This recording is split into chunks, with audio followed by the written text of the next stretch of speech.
Hello friends, जून 2025मध्ये set परीक्षा झाली होती. पेपर 1मध्ये प्रश्न क्रमांक 9. The term DOI stands for in academic writing and referencing.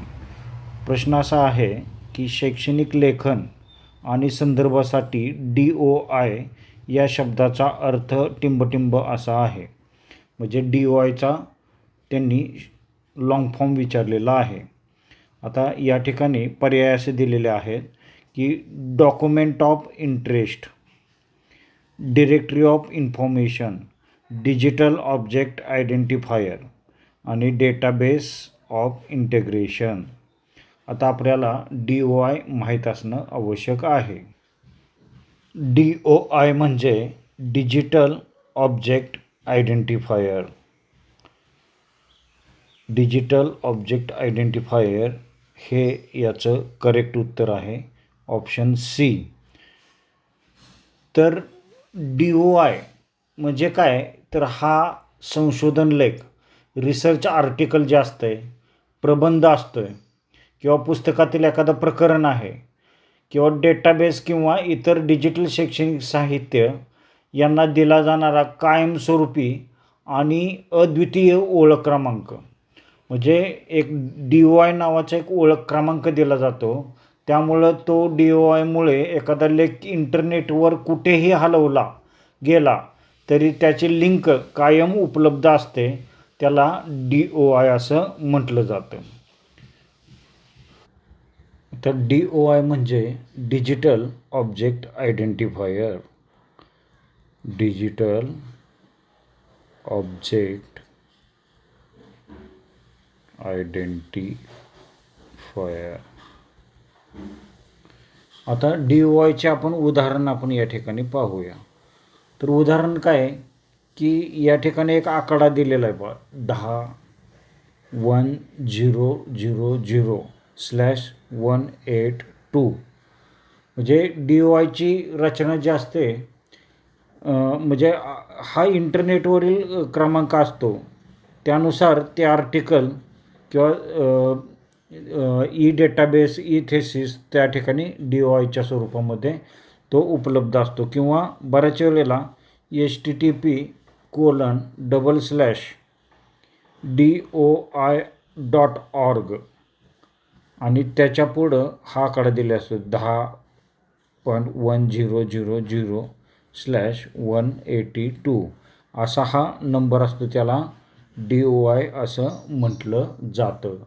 आता या DOIमध्ये दोन भाग असतात. DOIमध्ये दोन भाग असतात. आता ते पहिला जो भाग असतो त्याला प्रेफिक्स म्हणजे पूर्व भाग, म्हणजे हा जो आहे तो प्रेफिक्स असा असतो, प्रेफिक्स. आणि दुसरा जो भाग असतो त्याला सफिक्स म्हणतात.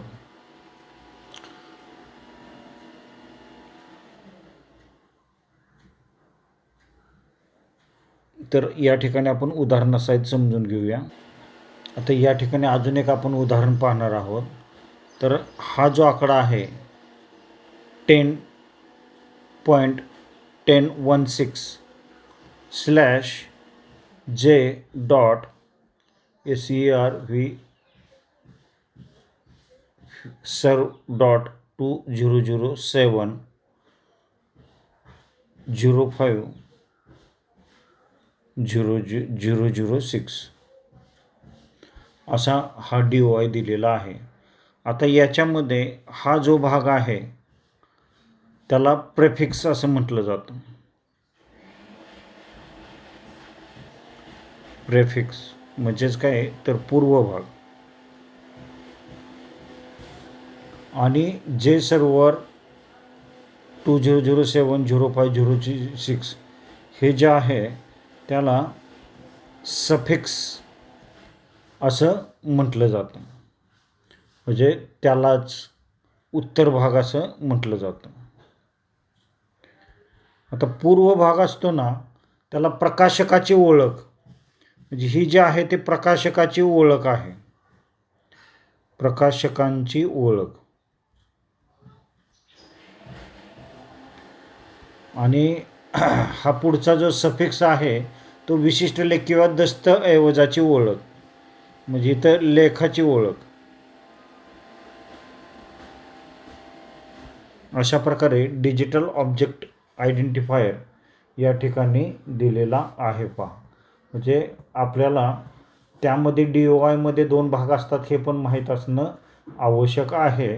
तर DOIचे फायदे काय आहेत, तर DOI हे मुळं संशोधन लेखाची कायमस्वरूपी ओळख मिळते. म्हणजे कोणत्याही संशोधनाचा लेख असेल तर त्या लेखाला इंटरनेटवर एक कायमस्वरूपी ओळख मिळते. लेख शोधणे सोपे जाते. तो DOI टाकला की गुगल सर्च इंजिनमध्ये तो DOI टाकला की लेख ॲटोमॅटिक तुम्हाला उपलब्ध मिळतो. किंवा संदर्भ सायटेशन अधिक अचूक होतात. म्हणजे DOIचं सायटेशन दिलं तर अतिशय अचूकपणे ते सायटेशन तुम्हाला देता येतं. त्याचबरोबर गुगल स्कॉलर आहे, स्कोपस आहे, वेब ऑफ सायन्समध्ये शोधण्यास मदत होते. आणि संशोधनाची आंतरराष्ट्रीय दृश्यमानता विजिबिलिटी वाढते. त्यामुळं DOI अतिशय महत्त्वाचा आहे. आता DOI कुठे मिळतो, तर संशोधन लेखाच्या पहिल्या पानावर असतो किंवा जर्नलच्या वेबसाईटवर असतो किंवा क्रॉस रेफरन्स डेटाबेसमध्ये असतो किंवा गुगल स्कॉलर किंवा प्रकाशकांच्या संकेतस्थळावर तो DOI दिलेला असतो. अशा प्रकारे आपण या ठिकाणी DOIची माहिती पाहिलेली आहे. म्हणजे the term DOI stands for, तर या ठिकाणी DOIचा लॉंग फॉर्म विचारलेला आहे ॲकॅडमिक रायटिंग आणि रेफरन्सिंगमध्ये. डॉक्युमेंट अँड इंटरेस्ट हे चुकीचं आहे. डिरेक्टरी पण नाही आहे ही. डिजिटल ऑब्जेक्ट आयडेंटिफायर हे उत्तर याचं बरोबर आहे. आणि डेटाबेस ऑफ इंटिग्रेशन हे उत्तर चुकीचं आहे. त्यामुळं 9व्या प्रश्नाचं उत्तर जे आहे तो C हा पर्याय या ठिकाणी बरोबर दिलेला आहे. त्यालाच DOI म्हणजे संशोधन लेखाचा कायमस्वरूपी डिजिटल आधार क्रमांक असं आपण म्हटलेलं आहे किंवा परमनंट डिजिटल आयडेंटिटी नंबर, म्हणजेच डिजिटल ऑब्जेक्ट आयडेंटिफायर. अशा प्रकारे DOIवर बऱ्याच वेळेला प्रश्न विचारले जातात. आता मागच्या काळात DOI स्टँड्स फॉर हा 2025मध्ये प्रश्न विचारलेला आहे. मात्र भविष्यात प्रेफिक्स आणि सफिक्सवर प्रश्न विचारू शकतात की DOIचा नंबर देतील आणि त्यातील प्रेफिक्स कोणता आहे आणि सफिक्स कुठला आहे. मग ते तुम्हाला अचूक या प्रश्न पाहिल्यानंतर तुम्हाला त्याचं अचूक उत्तर देण्यासाठी मदत होणार आहे.